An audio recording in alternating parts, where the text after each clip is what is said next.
Olá, boa tarde a todos que estão nos assistindo em mais uma live do programa Papos de Mulher. E dessa vez nosso tema vai ser sobre relacionamentos abusivos e tóxicos. Os relacionamentos são necessários para vivermos em sociedade. Ninguém é uma ilha. E é através dos relacionamentos que podemos crescer, nos transformar. Mas nem todos os relacionamentos são saudáveis.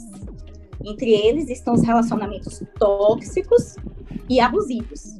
E para falar sobre esse assunto, vamos conversar com Caroline Tavares, que é psicóloga, e Rosana Medina, que é neuroeducadora. Primeira questão, eu gostaria de perguntar para a Caroline: existe diferença entre relacionamento tóxico e relacionamento abusivo? Sim, primeiro, para falar sobre esses dois relacionamentos, eu queria pontuar algo em comum, né? Que é a violência, né? Os dois relacionamentos, tanto tóxico quanto abusivo, eles perpassam por violências. Só que no caso do relacionamento tóxico, né, são violências mais sutis, né? Que geralmente, inclusive, violências que as pessoas podem considerar como não violência, né? Pensando até no recorte da nossa sociedade, né? Então, assim, um exemplo, um relacionamento amoroso, né? Um relacionamento amoroso que perpassa por um relacionamento tóxico, né? Muitas das atitudes de um dos pares pode ser considerado comum dentro da cultura da gente, né?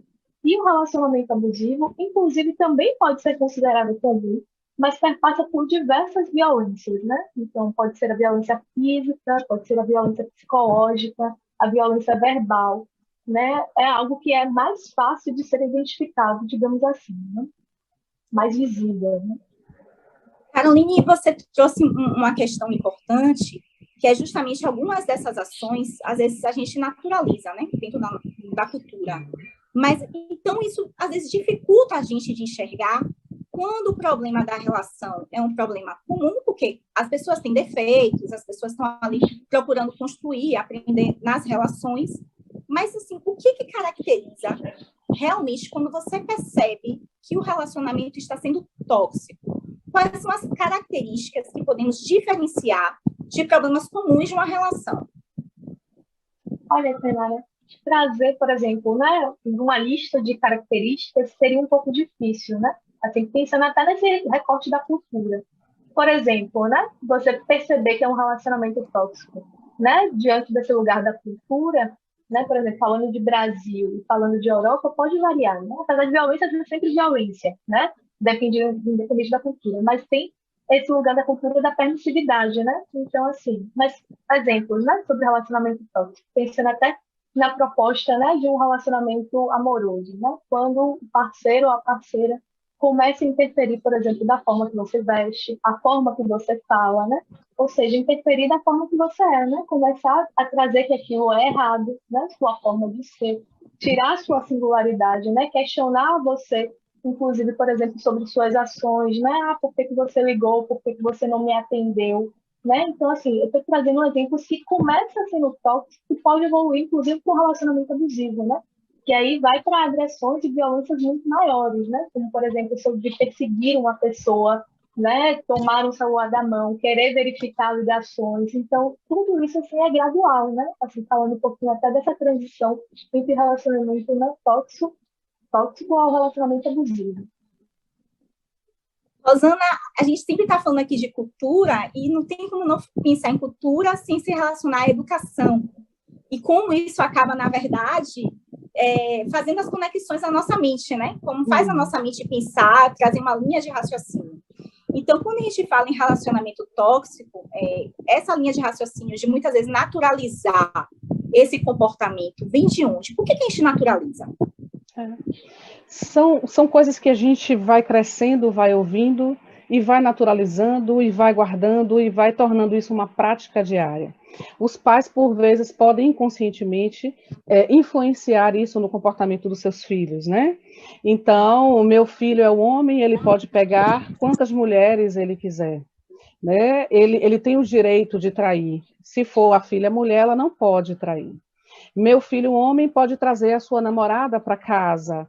terminou um relacionamento, ele pode trazer outra, ele tem essa permissão de fazer isso.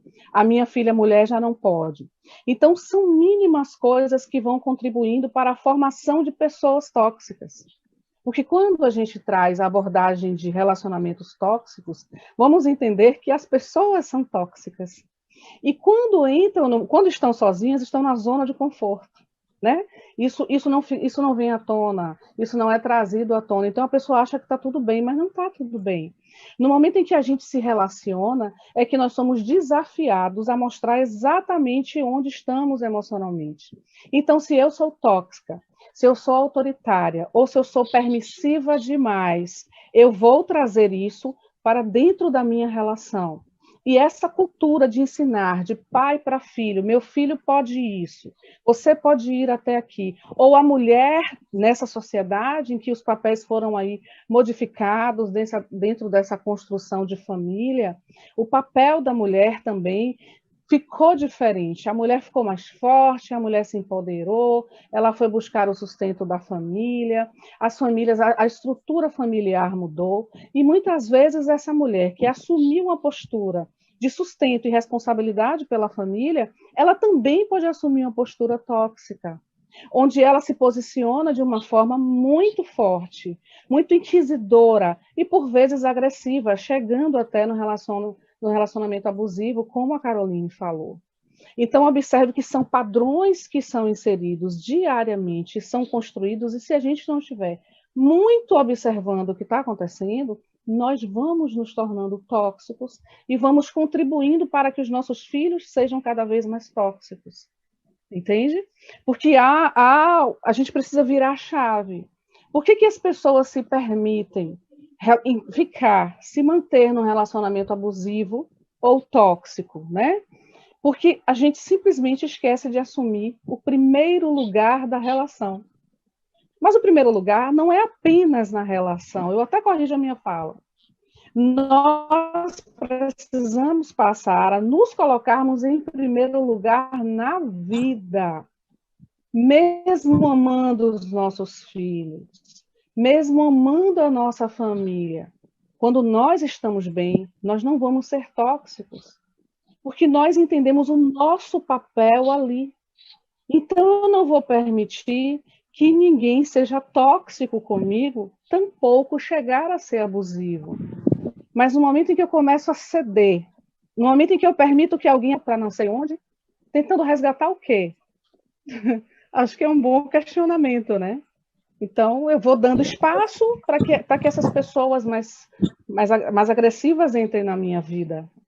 Rosana, você trouxe um ponto importante, né? Que o relacionamento tóxico, às vezes, quando a gente fala relacionamento tóxico ou abusivo, a gente pensa na relação matrimonial ou em relação ao namoro, né? A relação de namoro ou de matrimônio.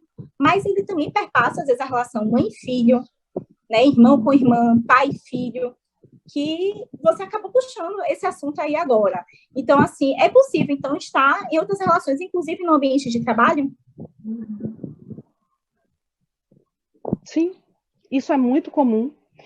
Se eu não me coloco em primeiro lugar, se eu estou acostumada, se eu fui deseducada para não assumir a minha postura de uma forma consciente, madura, sem precisar agredir ninguém verbalmente, nem impor a minha vontade, mas apenas conhecendo o meu lugar. É o senso de pertencimento, é me colocar no meu lugar.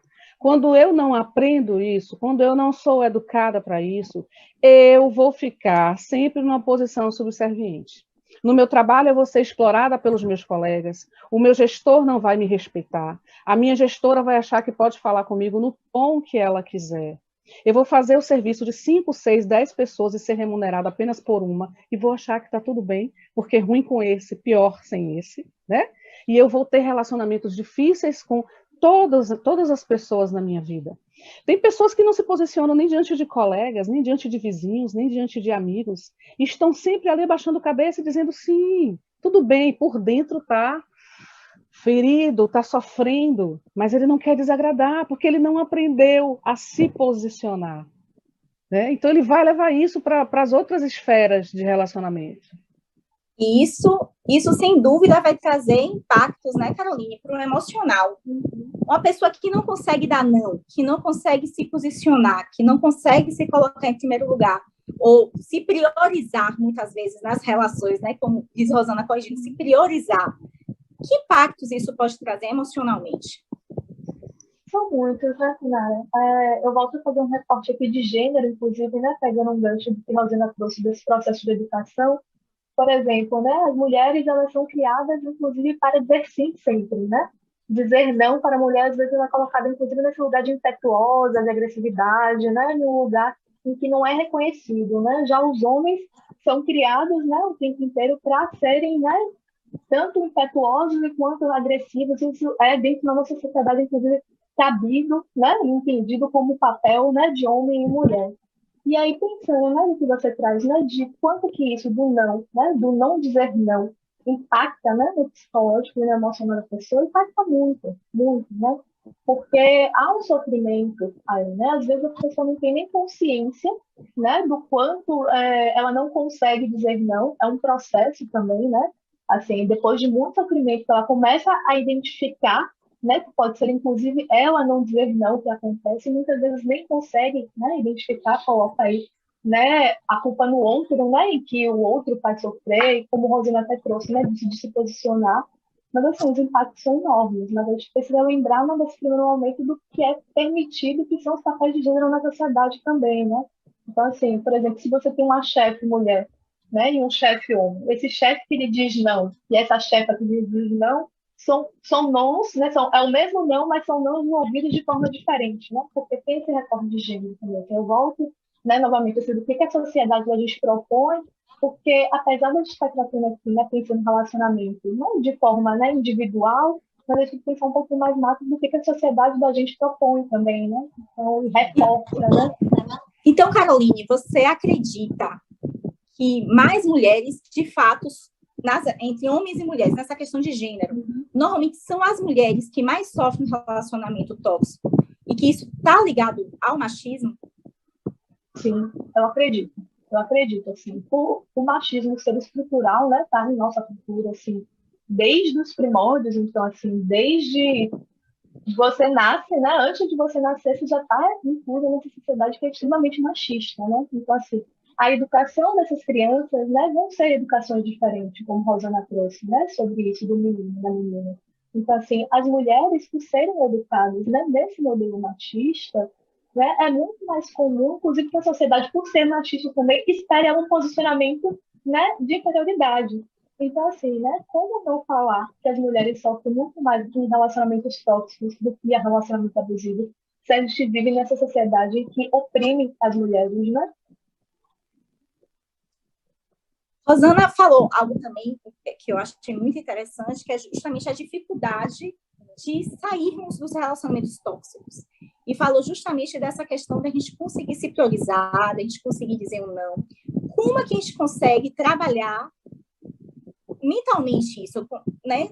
Tipo, começar a transformar a maneira da gente agir. Como é que, a partir de onde pode surgir essa transformação? E aí eu vou voltar a perguntar para a Rosana e também quero que você fale um pouco, Carol, sobre essa questão. Como a gente pode iniciar essa transformação internamente?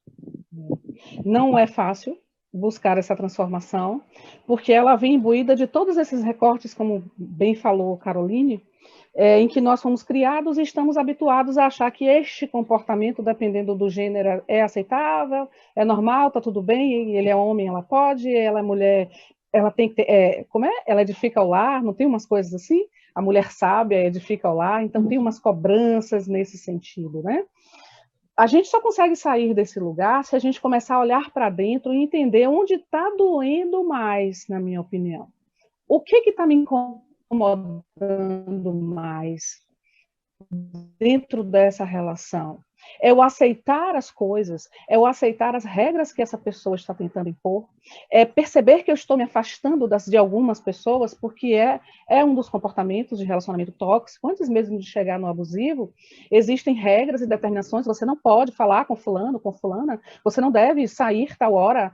E sabe, tem uma coisa do olhar que eu acho muito forte, né? Às vezes ele não fala ou ela não fala, mas ele só faz olhar para a sua parceira ou para o seu parceiro, e o olhar dele ou dela é tão intimidador, né? Vocês já viram isso? Que a pessoa se cala. A pessoa se cala. É como um pai autoritário que a mãe diz assim, eu vou ligar para você ouvir o que o pai está dizendo, e não ouve o que a mãe está repetindo milhões de vezes. Então, por vezes, isso acontece dentro da relação. O homem, se formos trazer essa questão de gênero, que é quem normalmente, né, há números maiores de relacionamentos abusivos ligados a homens, até por essa questão que nós trouxemos aqui, ele olha para a mulher numa roda de amigos e ela se cala. Ela se cala porque ela entende que ela não está ali para falar, nem para dar a sua opinião sobre determinado assunto, nem tampouco se aborrecer com nenhuma piada constrangedora.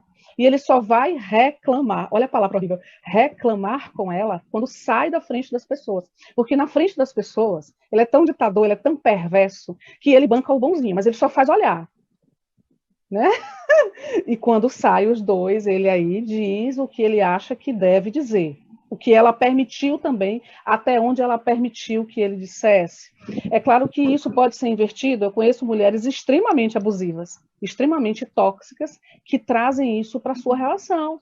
E que elas só olham para o parceiro ou para a parceira e elas têm a mesma reação. A gente está falando em nível do habitual e do que é maior. Mas isso acontece em todas as esferas. Pais que reprimem os filhos só em olhar, né? Amigos que, quando o outro chega, você está falante, você está bem, e de repente você se cala quando alguém chega. Olha isso, tem alguma coisa aí. Então, como é que eu consigo romper, sair desta relação? Quando essa dor estiver me incomodando muito. Só eu posso mensurar isso, porque por mais que profissionais como Caroline e os amigos e a família digam, olha, Medina, tem alguma coisa de errado com você, você não era assim. Você está falando menos, você muda quando fulano chega. Por mais que as pessoas digam, se a gente estiver muito cego, muito envolvido, muito apaixonado, a gente se aborrece até com quem fala e até se afasta dessa pessoa. Aí é o inverso. Tanara não me diz o que eu gosto, eu vou me afastar de Tanara como se Tanara fosse a pessoa tóxica da minha vida. Então, você começa a se afastar das pessoas que estão te avisando. Essa era até uma questão, Rosana, que eu ia trazer agora, era justamente como as pessoas ao redor, às vezes familiares, amigos, conseguem perceber mais do que quem está dentro da relação, né? E como é que podem começar a alertar. Mas é possível da pessoa alertar e não conseguir enxergar. É verdade, porque essa é uma decisão muito pessoal, né? Essa é uma decisão muito pessoal, esse basta, só quem pode dar somos nós. Então, o que é que eu costumo fazer, né? Porque eu também sou neuropsicóloga, então quando chega uma situação para mim, o que é que eu costumo fazer para não ser invasiva? Né? Você acha que está bacana esse comportamento? Você se sente melhor hoje do que como você era antes? Né? Tá tudo bem com você? O que é que você percebe que mudou? Então, eu acho que nesse sentido, a gente tenta orientar para que a pessoa se dê conta das perdas, para que a pessoa perceba aquilo que ela deixou de fazer que era bacana e tal, porque a gente não tem o poder de mudar o pensamento do outro, né? E uma vez que você esteja envolvido, não é fácil. Então, assim, a Rosana está trazendo algo sobre o processo de autoconhecimento. Então, você acha que também é por aí o caminhar da transformação? É possível que a gente se transformando nesse processo de autoconhecimento, a gente comece também a mudar as nossas relações? Sim, com certeza, sim, Tanara. Inclusive, não é muito comum quando a pessoa, por exemplo, começa a fazer psicoterapia, que ela começa a rever nesses processos de relação, que ela começa a se afastar de algumas pessoas, de algumas situações, né? Ela começa a ressignificar essas relações, né? E essas situações, né? Também Rosana trouxe algo interessante, né? Sobre esse basta, né? Sobre esse não.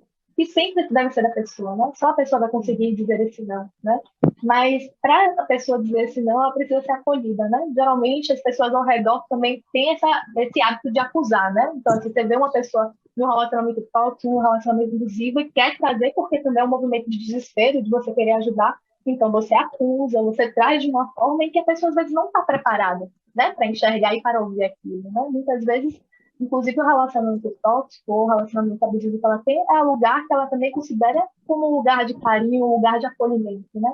Então, eu sempre falo que é importante, nessa rede de apoio, estar nesse papel de acolhimento dessa pessoa, né? Primeiro você acolhe, né? Primeiro você acolhe, né? Isso exige um pouco de paciência, porque às vezes é um processo longo, né? Então, às vezes a família assim, já acolhi, não quero saber mais, né? Já para mim já chega, né? Acontece às vezes muito isso, né? Já chega, o que vai precisar você fazer para você acordar, né? Mas é um processo de aprendizado, né? É um processo, inclusive, de ressignificação de como que ela aprendeu a se relacionar, né? Então tem muito isso sobre o relacionamento abusivo. Tem um filme muito bacana, né? Que eu assisti por muitos anos, chama O que Amor, com interrogação no final, né? Que ele fala um pouquinho sobre esses diversos tipos de relacionamento abusivo. E nesse filme que a gente pode perceber, né? E que a gente percebe na vida real, também porque são relatos da vida real, é que a forma que a gente se relaciona com o outro, né? É a forma que a gente aprende que é amor, né? Então, assim, a pessoa pode estar em um relacionamento abusivo, né? Você vê diversas situações, né? Você que está do lado de fora, vendo que aquilo é tóxico, vendo que aquilo é abusivo, vendo que aquilo é violento, mas aquela pessoa acredita que aquilo é amor, né? E aí vai tanto na relação, né, marital, vai na relação de amizade, vai na relação, né, em família, na relação de trabalho, porque às vezes a pessoa enxerga como pertencente, né? Aquela outra pessoa lhe acolhe, aquela pessoa te ama, né? Então, assim, por isso que é muito bacana quando o Rodrigo fala assim, esse não, esse baixo tem que ser da pessoa, porque há um processo de ressignificação do que ela entende que é amor, né? Do que é ser amado, né? E é ser amado aqui não é só uma relação de marido e mulher, né? Ser amado, né? Ser reconhecido no trabalho, né? Ser amado e reconhecido pela família, ser amado e reconhecido por um amigo, né? Ou qualquer outra relação. Carolina, interessante isso que você falou, porque me fez lembrar, a gente ouve muito em filmes, em letras de música, que amor é dor, que amor é sofrimento, né?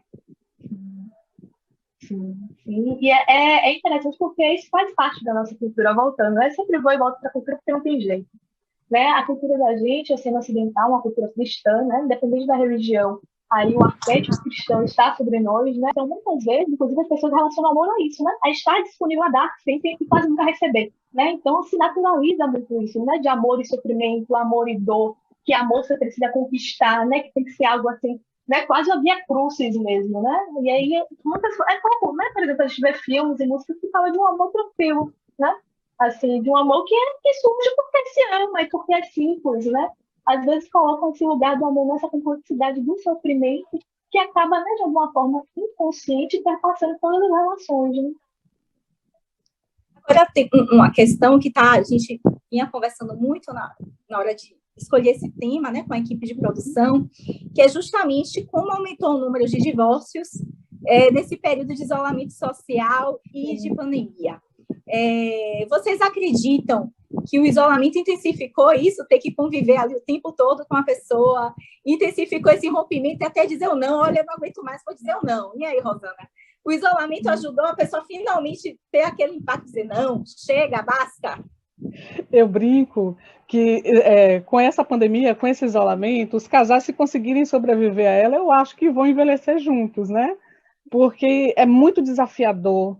Antes nós tínhamos casais que tinham as suas diferenças, e sempre vão haver, né, as diferenças, mas as pessoas tinham uma vida extremamente corrida, tinham uma agenda cheia, saíam de manhã e só voltavam a se ver à noite, e final de semana tinham tantas outras atribuições, às vezes o casal ficava muito pouco sozinhos, estavam sempre ali rodeados de pessoas, e de tarefas e de compromissos, e aquilo mascarava os problemas que você via, mas você via pequenininho, não incomodava, não doía tanto. Já agora está tudo gritando, porque você dorme, acorda com a pessoa, fica em home office para a maioria das pessoas, tendo que lidar com a pessoa o tempo inteiro. Então, os hábitos começam a incomodar, entrar em choque, e sem dúvida isso potencializou aquilo que já existia, que nós não conhecíamos ou conhecíamos 1% da situação. Agora não, agora está 100%, agora está gritante. E está gritando tanto que as pessoas estão conseguindo dizer esse não, estão conseguindo dar esse basta, porque estão vendo que é insustentável viver daquele jeito. Se você disser assim, mas a pandemia, a tua vida vai voltar ao normal daqui a 6 meses, daqui a 1 ano. Não, eu não aguento esperar mais, entende? Porque está muito forte. Mas esses problemas já existiam antes e a gente não se dava conta porque não incomodava tanto. A Carolina... Vocês conseguiram perceber mesmo que os atendimentos com terapia continuaram mesmo virtuais, não é isso? Sim. E aí eu ia perguntar justamente isso. Aumentou essa procura durante esse isolamento social? Sim, sim. E é bacana até se falar isso, Nara, porque saúde mental começou as pessoas terem um pouquinho mais de atenção, né, sobre isso. A saúde mental é um lugar, geralmente, que fica no lugar, assim, do simplório, de algo que pode passar, né? Geralmente as pessoas dão muito mais atenção à saúde corpórea, né? Inclusive aqui no Ocidente a gente faz essa divisão entre mente e corpo, né? Como se um não fosse interligado ao outro. Só que aí as pessoas começam a perceber que dentro de casa, né, se você não está bem, né, assim, psiquicamente, você não funciona, né? Então, assim, você está agora com a pandemia, assim, com altos níveis de estresse, né, tentando se readaptar, sem nenhuma garantia de futuro, né, do que pode acontecer, com um medo constante, né, porque há um medo constante, independente de você, né, sua vida ter permeado próximo ao Covid ou não, mas você tem a situação de medo, você tem a inconstância, né, você tem uma série de questões que te colocam aí, inclusive para se reorganizar, né, dessa nova forma de vida, porque é uma nova forma de vida, né, a gente não vai voltar mais à forma de vida que a gente tinha antes, né. Então, assim, são muitos aspectos que traz para o ser humano, né, que é, querendo ou não, a gente quer sempre estar naquele lugar, né, de adaptação, quer estar com as coisas certinhas, desorganiza tudo, então coloca assim a saúde mental em voga, né, e é importante. Então eu ouço muito, né, das pessoas trazendo, inclusive, assim, o quanto é que é importante para elas, né, ter um acompanhamento psicológico nesse momento, né, de ter um psicólogo, de ter um auxílio, né, de ter um terapeuta, e que tenha aquele espaço que ela possa falar, né, assim, falar do que está sentindo, falar sobre os seus medos, né, falar sobre suas relações, né, falar sobre o que incomoda e falar, inclusive, sobre o que não quer mais, né, na sua vida. Porque a vida, nesse momento, passou por uma ressignificação muito grande, né? Assim, há uma divisão aí, né, quase de uma era, assim, né, do que você podia fazer e projetar para o futuro e o que você tem agora, o que seu tempo é agora, né? Então, assim, o que você tem é o agora, mais do que nunca, né? Uma coisa que também surge muito, às vezes, na conversa entre as mulheres, inclusive, no caso de uma relação conjugal, por exemplo, é sempre a esperança de transformar, do companheiro se transformar, e de que você, como mulher, justamente como que o pessoal fala, que é o alicerce da casa, o alicerce do lar, que dá esse peso, né, de responsabilidade sobre as mulheres, fica essa missão de tentar transformar o companheiro. E aí eu gostaria de saber, é possível transformar o outro sem se transformar antes? De jeito nenhum. É impossível. E nós, enquanto mulheres, né, já com essa carga toda que nos cobram aí, a gente tem que parar de romantizar essas relações, a gente tem que parar de romantizar as coisas. A relação é tóxica, a relação é tóxica. Eu não tenho que tentar mudar o nível de toxicidade do outro, nem tentar transformar ele. Se eu no momento em que eu chego ao ponto de identificar que uma relação é tóxica, ou mesmo chega a ser abusiva, é porque eu já despertei e já entendi que aquilo não me cabe mais, que aquilo não me faz bem, que aquilo não me realiza mais, e eu não vou conseguir transformar o outro. A mulher tem que sair desse lugar de romantizar as coisas, de querer ser mãe do seu parceiro, da sua parceira. Porque é isso que nós fazemos também. Nós queremos ser mães, nós queremos conduzir, nós queremos salvar, nós queremos resgatar. E ninguém muda o outro. Tudo que a gente consegue fazer é mudar a nós mesmos. E o outro vai ser um reflexo daquilo. A partir do momento em que a gente muda, se o outro não acompanha, acabou. Tudo que você tentar depois dali, você só vai se ferir e complicar mais a sua relação com o outro, porque o outro não está pronto para mudar. E não se sabe nem se ele ou ela tem o interesse de mudar. E às vezes para ele está muito bom. Às vezes para ela está muito bom, porque ele aprendeu assim, porque ele foi estimulado desta forma. Então, para ele está muito bom. O problema é da pessoa.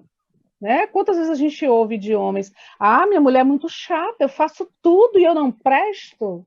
Minha mulher só cobra, né? Ou seja, a mulher fica num papel de muro de lamentações. Então, o que está faltando? Está faltando ela entender, está faltando ela se posicionar, está faltando ela se amar. Por que ela está cobrando? Porque ela está tentando mudar. Carol, falando dessa questão justamente de transformação, de autoconhecimento, nesse processo, para o homem, é diferente em relação à mulher. a facilidade para entrar em contato com o seu emocional, com esse processo de autoconhecimento?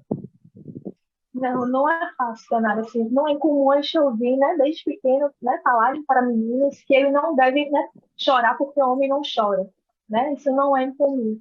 E assim, é muito difícil para o homem entrar em contato com seus sentimentos, porque tudo que se espera, né, na sociedade da gente, enquanto masculinidade, não é a fragilidade. E sentimento nos coloca nesse lugar de fragilidade. E é uma incongruência falar, né, sobre isso, né? É muito perverso, inclusive, né, pensando no lado dos homens, porque como que você vai falar com uma pessoa que ela possa compreender e ter empatia pelo sentimento do outro se ela não acessa seus próprios sentimentos? Então, assim, se de um lado, né, o machismo é perverso com as mulheres, é perverso com os homens também, né? Porque isso também é um reforço do machismo, né? De colocar este homem nesse lugar de inacessibilidade, né, dos sentimentos, de se olhar, de sofrer, né, de explorar seus sentimentos, de entrar em contato com isso. Então, assim, imagina o quanto de homens que sofrem e não tem espaço para falar, porque se ele fala sobre seu sentimento, ele não é considerado, né, mais nesse lugar de masculinidade, né, nesse lugar de fortaleza que a sociedade coloca os homens. Perfeito. A gente tem trazendo de novo essa questão do ápice do relacionamento tóxico, é quando a gente chega no relacionamento abusivo, que é o ápice. Chega um momento que é bastante preocupante, inclusive em termos de segurança, mesmo pública, que é possível que o relacionamento abusivo chegue ao ponto do feminicídio. E aí eu volto a pergunta para a Caroline e depois para a Rosana. Sim, né? O feminicídio ele é o ápice máximo, né? Assim, mas antes do feminicídio acontece muita coisa, né? Então, assim, a violência, volta a falar, ela não é só agressão física, né? Ela é verbal, ela é psicológica, ela é financeira, né? Ela perpassa diversas camadas de um relacionamento, né? A gente está falando do feminicídio, é a morte literal, né? Mas antes dessa morte literal, tem várias mortes simbólicas, né, no meio do caminho. Então, assim, num relacionamento que você está, né? Você pode até dizer, poxa, mas meu marido não me bate, um exemplo, né? Mas ele, por exemplo, controla o dinheiro, porque é ele que trabalha e ele diz que não vai lhe dar dinheiro para além das contas, por exemplo. Ele faz me colocar em um lugar, inclusive, de humilhação e de não acessar nessa questão financeira. Ah, meu marido não me bate, mas ele fala que você não vai ficar acordado e não vai assistir televisão depois das 10 horas, né? Então, aí você tem um outro tipo de violência. É importante a gente falar dessas minúcias, né, de violência, não enfatizar que é apenas a agressão física, no sentido de que as pessoas, inclusive, comecem a perceber antes de chegar nesse físico, né? Assim, o feminicídio, eu não tenho os dados agora, mas são dados altos, né, do feminicídio. Inclusive, falar, né, que isso é feminicídio é importante, né? Assim, dizer, colocar nome às coisas, né? Que não é um tapa, né? Não é um empurrão, né? Pode chegar ao feminicídio, é uma agressão física, né? E isso tem nome, né, na nossa sociedade, porque tem nome por quê? Porque tem um recorte novamente de gênero, né? Então, assim, não é incomum e não é, assim, criação, por exemplo, da cabeça de mulheres quando elas dizem que tem medo, por exemplo, de estar em espaços solitários com homens, porque homens vêm assassinando mulheres por anos, né? Por motivos mais esdrúxulos possíveis, né? Então, assim, por isso que é tão importante a gente estar aqui conversando, né, sobre o relacionamento tóxico, o relacionamento abusivo e como que isso progride na vida das pessoas, né? Para que as pessoas possam um pouco, né, atentar sobre isso e tentar mudar um pouco suas relações, né? Falando em mudar as relações, Rosana, é possível você entrar de forma repetidamente, né, de forma repetida, em relações tóxicas, você encerra uma, mas acaba entrando em outro relacionamento tóxico. Sim, porque é um padrão, né? É um padrão, primeiro, de escassez em nós, escassez de autoestima, escassez de amor próprio. Eu não estou bem, eu também estou tóxica, né? Então, eu vou necessariamente atrair pessoas que não estão bem. Até a física quântica explica isso com relação àquilo que você emana é o que você atrai mais, isso é ciência, né? Então, o que acontece? Se eu estou muito bem, naturalmente eu vou conhecer pessoas felizes e pessoas que estão muito bem. Mas se eu estou na carência, se eu estou na escassez, se eu estou na falta, se eu estou quebrado, estou precisando que alguém me conserte, eu vou atrair alguém igual, quebrado, dodói da cabeça, dodói do coração. Então, você estabelece esse padrão até que você se encontre o seu valor, tenha um senso de pertencimento, entenda o que você é, coloque-se no primeiro lugar, em primeiro lugar. É fundamental. Tem uma fala que vocês disseram aqui, que Caroline falou antes, das pessoas que julgam as outras no lugar de acolher, né?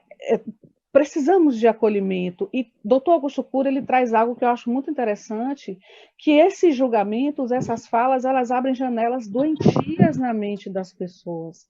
Elas abrem janelas quirlas, janelas de dor. Então, todo julgamento é uma violência. Toda janela quirla é uma violência. E por que, como ela falou, nada começa num tapa, nada começa num tiro, nada começa numa violência física, não é assim.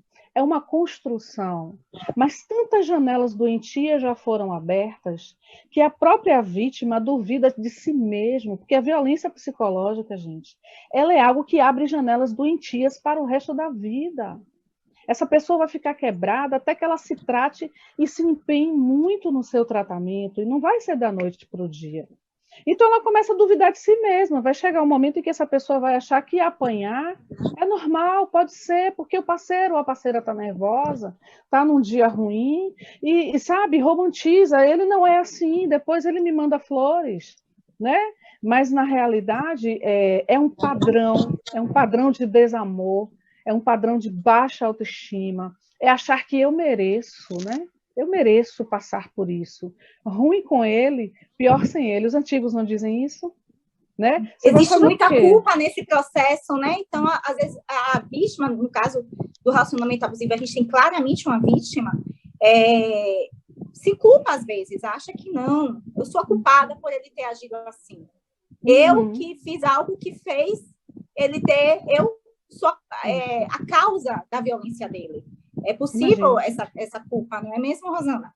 É possível, infelizmente é possível. A sociedade, como bem disse Caroline, eles acusam, eles julgam no lugar de acolher. Então, às vezes, você até consegue se abrir com uma amiga, com um parente. No caso dos homens é muito mais difícil, porque os próprios homens, dentro dessa cultura machista, eles não admitem. As mulheres ainda choram, né? Nós, mulheres, ainda choramos e nos abrimos com algumas pessoas. Mas daí, se você se abre com alguém, você já está na vergonha, você já está na culpa, e alguém te julga, e alguém te diz coisas duras, você sai dali pior. Você sai dali pior e você faz o quê? Eu vou me fechar, não vou falar da minha vida mais, da minha relação para ninguém. Porque eu não estou afim, eu já estou na dor. Eu já estou sofrendo, ainda vou encontrar mais julgamento? Sim, a vergonha, a culpa, mas... É possível, sim, sairmos desse ciclo de relacionamento tóxico, sair desse ciclo de relacionamento abusivo, através de um processo, sim, de autoconhecimento e transformação. E por isso já estamos chegando no horário de encerrarmos o nosso programa. Eu gostaria que cada uma deixasse uma mensagem sobre justamente a importância da autoestima e do amor próprio nessa transformação. Carolina. Então, né, assim, se você passa por alguma situação dessa, né, procure auxílio, é importante, né, existem as entidades diretas, né, governamentais para procurar auxílio, mas também existe, né, os espaços, né, de terapia, de psicoterapia, de neuropsicoterapia, né, que são profissionais que estão habilitados para isso, né. E eu queria deixar uma mensagem, assim, para o geral também, que a vítima nunca é culpada, né, assim, não vamos culpabilizar as vítimas, é importante também, né. E que essa mensagem, né, que você, se você é vítima, que você não é culpada, né? E esse é o primeiro processo, inclusive, para ter esse despertar, né, essa virada de chave. É muito importante que a gente acesse, procure ajuda profissional, procure de quem ouvir, quem possa lhe ajudar, quem possa lhe nortear. Mas existe uma busca que a gente pode fazer também dentro da nossa casa, até para que a gente consiga acessar um profissional, até para que nós tenhamos a iniciativa de buscar essa ajuda. Tudo é permissão, né? Tudo é permissão. Existe uma busca que a gente pode fazer dentro de casa. Respira profundamente todos os dias durante 5 minutos. Presta atenção na tua respiração. Porque quando a gente presta atenção durante 5 minutos na nossa respiração, nós entramos em contato com a nossa essência divina. Quando a gente acessa a nossa essência divina, nós vamos nos curando das nossas mazelas e dessa permissão que a gente dá para coisas ruins. Porque a partir do momento em que eu começo a me cuidar de dentro para fora, eu não vou deixar que o outro me maltrate. Porque existe em mim um ponto de cuidado e de alto amor. Esse é um exercício gratuito que a gente pode fazer de dentro das nossas casas e que a gente super recomenda, sobretudo nesse momento. Então, quando você fecha suas brechas internas, você também não permite atrair mais pessoas desestabilizadas, porque quem acusa, quem fere, quem é tóxico, é também alguém que está em desequilíbrio, né? E não cabe a você ajudar, você não está aqui para ajudar o outro, você tem que se colocar em primeiro lugar e se ajudar. Essa é a melhor forma de ajudar o outro, se ajudando, não sendo permissivo, mas se amando. Tá bom? Muito obrigada pela participação, agradecer a participação de doutora Caroline Tavares, psicóloga, da doutora Rosana Medina, neuropsicóloga e neuroeducadora. Muito obrigada a quem está nos assistindo. Até a próxima. Até a próxima, eu agradeço também. Tchau, foi um prazer.